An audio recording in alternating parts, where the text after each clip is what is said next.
Hello mga labs! Welcome sa aking channel, and for today's video na naman mga lalabs ay share ko naman po sa inyo ang isang platform na kung saan ay maaari nating hiraman ng pera in times po na kailangan po natin. So kung bago ka pa lang po sa channel ko, please consider to subscribe and click nyo na rin ang notification bell para updated po kayo sa mga ina-upload ko na video. So let's get started mga labs!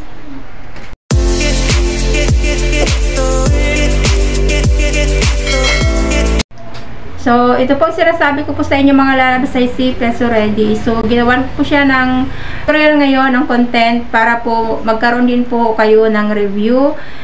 May bahagi ko po sa inyo kung ano ba yung naging experience ko dito kay Peso Ready sa pag-apply ko sa kanila. So, keep on tuning in para po sa huli malaman nyo na ganito pala yung sistema sa pagpapahiram ng pera kay Peso Ready. So, sa Peso Ready naman is a SEC-registered platform and with certificate authority naman sila. So, legit platform.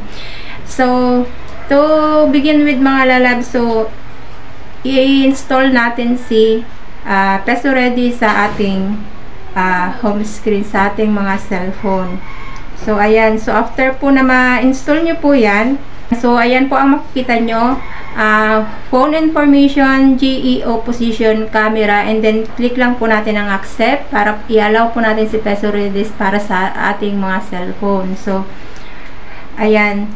So, allow lang po natin, and then, so, after po nan, so makikita nyo kaagad, mag-sign in tayo. So, hihingin po dito ang ating mga cellphone number. So, bigay lang din po natin. And then, ayan na po agad makikita natin. So, didirekta na kaagad tayo sa kanilang application.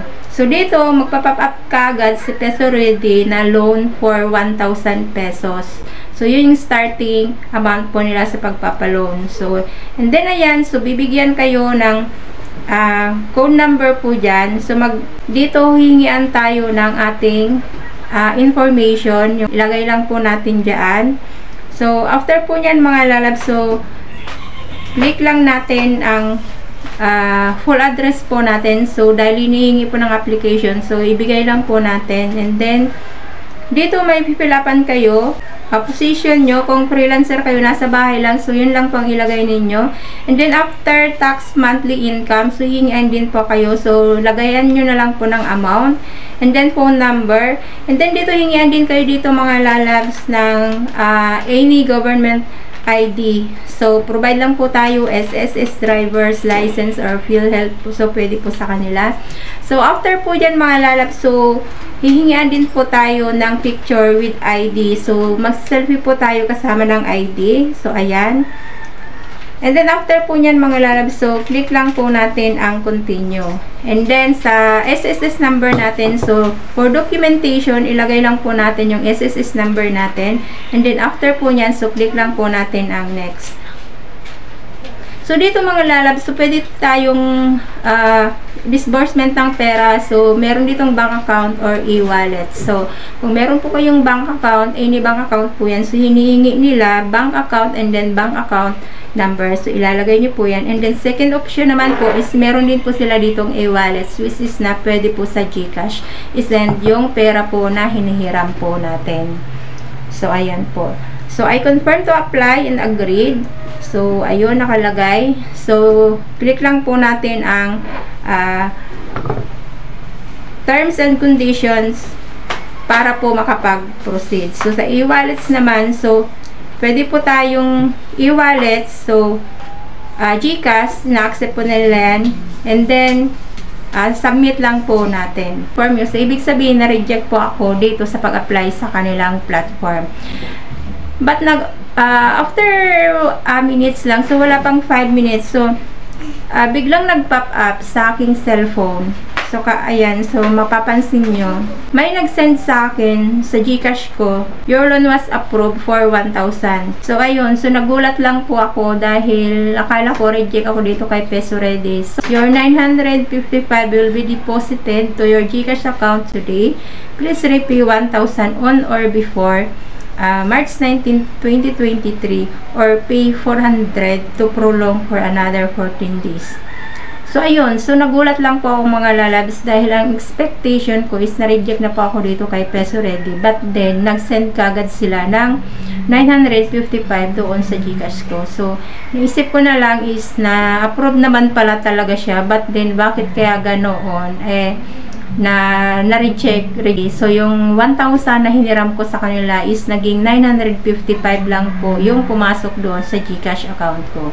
So, to make it clear mga lalab, so, 1,000 ang sinend sa akin sa GCash ko, ibig pong sabihin is dinidak na nila or binawas na nila po doon yung 45 pesos na charge. So, which is na upon review ko dito kay Peso Ready, so ang nakalagay doon is 0 interest for the new customer. But then, sa akin, nung nag-pop up sa GCash ko, na-send sa GCash ko, is only 955. So, nag-charge po sila ng 45 pesos.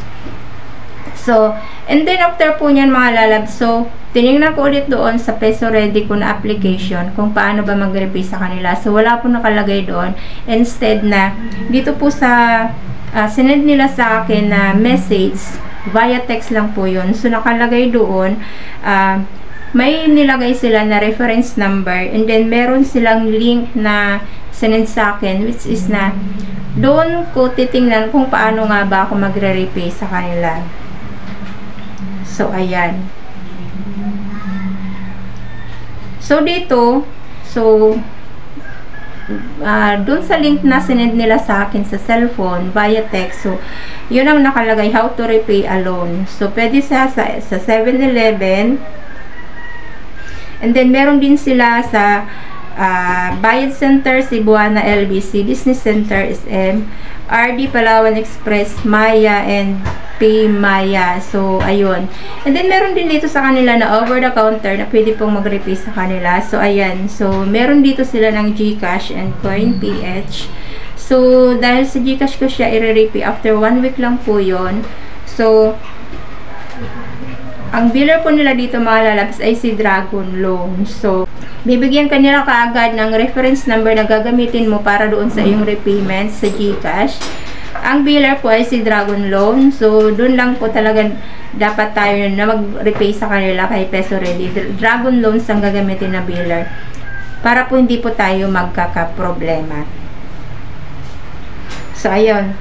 So, meron din silang online repayment. So, ayun mga lalab. So, ito lang po ang ma-share ko po sa inyo dito kay Peso Ready dahil sa kanila ko lang po ito na experience na nag-apply ako online sa kanila, nagpasa ng application ko. And then, nakalagay is, sorry, your application is na reject. But then, biglang may nag-pop up sa cellphone ko, sa text messages ko, na may na-receive ako via GCash na pera galing sa Peso Ready na na-approve pala ako sa kanila. So napaisip lang ako, ganun, bakit ganun kay Peso Ready, bigla-bigla na lang sabihin, reject, and then may magsisend din lang pala sila ng pera. But then anyway, the most important is na kapag hiram ako sa kanila, nalaman kung paano ba yung mga proseso nila, yung pamamaraan nila, yung patakaran nila sa paghihiram sa kanila ng pera. At least nagawaan ko siya ng content para kayo din po makapag-review dito kay Peso Ready. So, kung isa rin po kayo sa mga na-engage sa ganito pong platform sa pangungutang, so advice ko lang po is maging responsible lang po tayo sa ating mga binibitawang promises at mga salita para po wala po tayong problema sa huli. Para po maging maganda lang po ang record po natin sa mga platform na nahihiraman natin at para makaulit din po tayo. So, disclaimer lang po mga lalab. So, hindi po ako promoter or wala po akong platform na ini-endorso. Ako lang po ay kagaya nyo rin po na nanghihiram rin ng pera online. But then, ibabalik din after po due date. So, maging responsible lang po tayo mga lalabs dahil na tayo ay natulungan at kailangan din natin silang tulungan dahil ito ay negosyo din po. So, marami pong salamat for tuning in. Thank you very much po. Bye-bye. Thank you.